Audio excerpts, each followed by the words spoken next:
which the Department of Justice scrubbed from its website in September. Without objection, the gentlelady from Thank Texas you. is recognized. Thank you so much, Mr. Chairman. And to be clear, I'm not going to ask any questions of this witness because this witness has revealed that she has no intentions of answering questions. But instead, I'm going to ask some very basic questions really quickly of my colleague, Becca Ballant, if she will answer right or wrong, raping children. Wrong. Right or wrong, killing random citizens. Definitely wrong. Right or wrong, enriching yourself as the sitting president of the United States. Definitely wrong. Okay, thank you, because I probably never would have got that with our witness. Our witness who somehow is a lawyer but does not understand how it works with witnesses. I'm not really sure what law school she went to and what all kind of cases she tried, but typically when you come into a space and somebody's a witness, then they sit there and they answer questions instead of asking questions. And then we also have this objection that we use as lawyers called non-responsive when a witness fails to actually answer the question. But nevertheless, let me address the survivors because that's exactly who they are. They are not victims, they are survivors. Let me say thank you for having more courage and moral clarity in your pinky fingers than the entire Department of Justice. We are currently the laughing stock of the world, partially because of the failed leadership within the DOJ as we see kings and queens falling everywhere around the world. But we don't know the basics of right and wrong in this country because it's not about partisanship. And that's why I applaud Thomas Massie, because he's the only person on the Republican side that has a backbone and knows how to stand up to corruption. But nevertheless, let me keep going. My Democratic colleagues have been attacked this entire committee hearing. They have been lied on. And frankly, the American people weren't looking for that. They were looking for answers about the corruption that they see coming from this administration. In the written testimony of this witness, of this particular witness, she stated that when she took office, she had two main goals. The first was to end the weaponization of justice, and second, to return the department to its core mission. Not only have you lied about both, you've intentionally done the exact opposite. You're spending more taxpayer resources arresting journalists than you are prosecuting pedophiles and creeps. In fact, your boss, the President of the United States, stated that this administration, quote, took the freedom of speech away. And at your direction, DOJ has arrested Don Lemon and Georgia Fort. And I might add that y'all actually had a judge that rejected y'all for trying to arrest Don Lemon before, just like the grand jury rejected y'all as it relates to Senator Kelly, just like a grand jury rejected y'all as it relates to Senator Slotkin, just like the case against Tish James was dismissed and the case against Mr. Comey was dismissed. I completely don't get how it is that you're sitting at the top of DOJ because you don't seem to be good at your job. You're spending more taxpayer resources arresting these journalists. In fact, we know after Georgia Fort and Don Lemon were arrested, we know that there were homes of journalists that were raided. We know that threatened prosecution against students protesting your actions and forced tech companies to remove apps used to track ISIS activities. But let's circle back to you protecting pedophiles and creeps, because I want to talk about the president and his possible involvement with Jeffrey Epstein.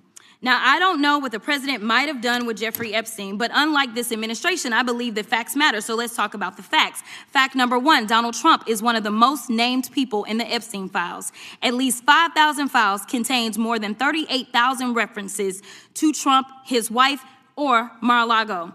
Fact number two, Jeffrey Epstein and Ghislaine Maxwell made young girls available to Trump on multiple occasions. For example, according to this file, Ghislaine Maxwell presented a young girl to President Trump who spent more than 20 minutes apparently flirting with her. Here's another example. This shows notes from FBI investigators that describe Jeffrey Epstein transporting a victim to Mar-a-Lago to meet with President Trump, where he bragged to Trump that, quote, this is a good one. Now, I'm not saying that the president is a pedophile, but there is a lot of evidence in these files that suggests that he's very close friends with a lot of men who are pedophiles. What's crazy about all of this is just that this is a big cover-up. And this administration is engaged in it. In fact, this administration is complicit. But there are numerous others, like how the DOJ is attempting to obstruct justice in the investigation of the rogue agents who have murdered American citizens, or how the DOJ seized voter data from Fulton County in an attempt to steal the 2026 midterm elections, or how federal agents have Tom Homan on tape accepting a bribe and your agency killed the investigation, or how your agency is ready to give the president a $230 million payday, which is unconstitutional. The Constitution is clear. The president shall not receive any payment except his salary while in office. The fact of the matter is that you will be remembered as one of the worst attorney generals in history. An attorney general who has prioritized obstruction over justice, corruption over the law, fealty to the president over loyalty to the Constitution. And Mr. Chairman, I will yield. I was Jasmine Crockett, a congresswoman from Texas. Y'all know her. Every time Jasmine Crockett got to say something on the floor, the whole camera wanna turn to her because they wanna hear what she gotta say, and they believe she's gonna say something that's gonna catch the news, or that might go viral. And I think this moment went viral because I don't know if you guys watched the Pam Bondi hearing. She chose not to answer majority of the questions. Yes, especially when it was being asked by the Democrats. I saw one Republican ask her question, and she did not answer that questions as well. So I think it's now the turn of Congressman Jasmine Crockett. She decided not to ask Pam Bondi any question. Majority of the time when Democrat asks her question, Pam Bondi, she did not answer. Some she answered. Let's be fair. Some she answered, and some she just chose not to ask.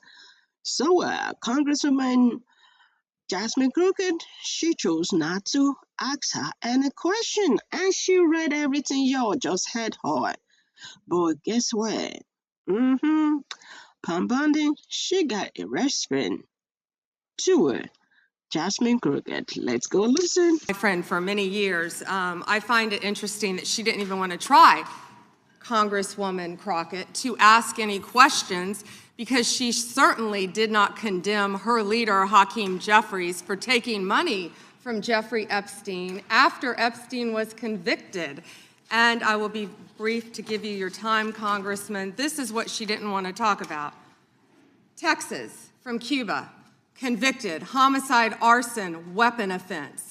Convicted. So what we talking about? Convict some of these perpetrators that rape these women that are sitting behind you, that you refuse to even acknowledge they are here. Time belongs to the gentleman from Kansas. Mr. Chairman, could I have a few seconds back to make up for the yelling? Thank you. General, did you have anything further to say? Texas, convicted of homicide, Cecil Joseph from Dominican Republic. Texas, convicted for kidnapping, rape, Khalid Khan from Afghanistan. That's why they want to talk about Epstein and not what's happening in their own states. Some people say that was just a show. That was just a show. Drop your comment. What do y'all think? If this was a show, will y'all watch it? Like, if we all sit down to watch the whole thing, because what happened between Jasmine Crockett and Pam Bondi, this was the list of what happened. Like, this was the list. If this is a show, I don't think it's a good show, because we are talking about the government. We are talking about the survivors. The survivors were there, listening and watching the lawmakers, arguing back and forth just to defend and fight for them. That's what I say. If this was just not a good show, what do y'all think? What do you guys think? Go down there in the comment section and add your comment. How do we get here?